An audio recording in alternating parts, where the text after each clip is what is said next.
everyone and welcome. My name is Melissa. I'm from CureEndometriosis.com. So today what I thought I'd talk to you about is Maca. Now for a lot of you, you've probably heard me rave on about Maca and I haven't actually done a video on it, so I thought it's really important that I actually express to you why Maca is so important and why I keep recommending it. Essentially, Maca is a root-grown plant that grows in the Andes, in the mountains of Peru. And it has been known to actually be a great builder of stamina and to improve your sex drive, which is not necessarily a bad thing, but that's not the reason why I recommend it.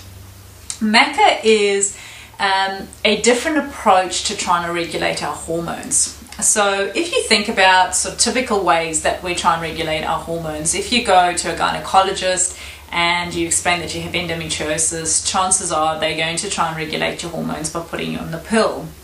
If you go to a naturopath or somebody who's trying to use natural methods to regulate your hormones, they'll often recommend phytoestrogens. Now they're basically plant-derived hormones.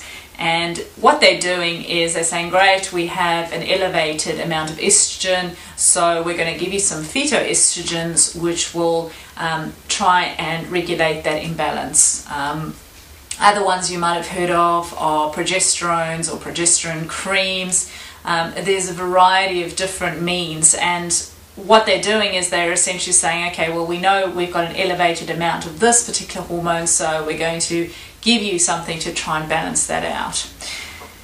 I don't really feel that this is something I'd like to do, because I feel like it's not our place to judge how balanced our hormones are, and also hormones have various different roles. They're not just related to our uterus, so they do lots of other things, and I don't feel it's within our rights to essentially play God in terms of what level we give the body. And I mean, you know, sometimes we might be giving it too much and then, you know, you're creating an imbalance down the track. So that's why I like Maca, because Maca doesn't play with our hormones. It doesn't say, okay, we've got too much estrogen, so let's, you know, try and reduce that or anything like that.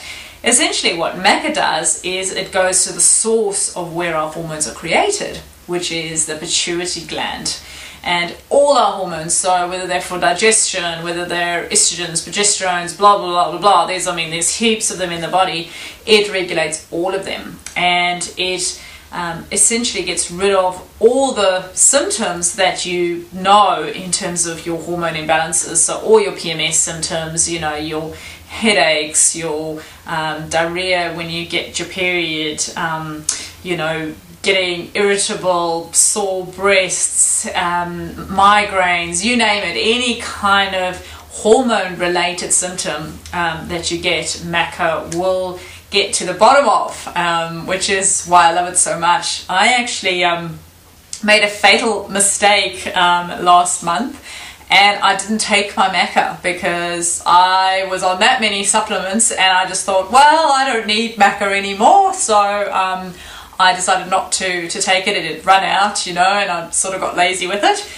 And I really suffered the consequences. For those of you who follow my blog quite closely, you would have seen that there was about a week where I wasn't feeling so great, and my pain levels were really high, and I had, you know, all the symptoms that I, you know, totally forgotten about, you know, the pain on your first day and the diarrhea and all that fun stuff. So basically it is essentially given me proof that Maca is definitely really important, and that I should keep promoting it to you.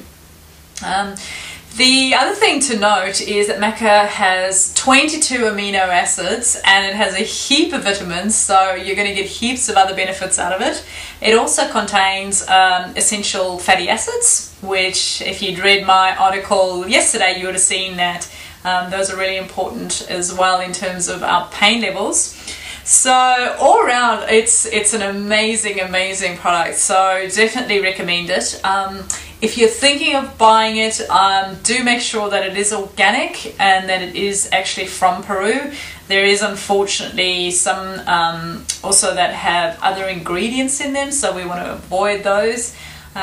So I will make a recommendation of some products to buy, and you can get them from there, because there is a difference. I can vouch for that one as well, because I have tried other brands myself.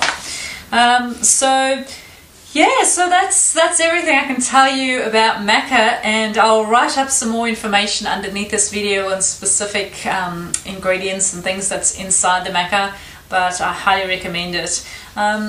I generally get the capsules, so you know, they're a bit easier for me to take, but the powder form is definitely much better, because obviously your body can absorb that easier.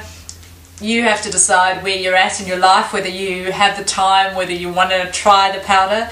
It is quite sweet, so it's got a bit of a nutty sweet taste to it. So you could even add it to smoothies, or just have it with some milk, or you know, on top of your cereal or whatever. But yeah, so that's why I recommend Maca so much, and I do hope you take it on board, and that it helps you get your hormones back in balance. Okay, thanks for watching. Okay, bye.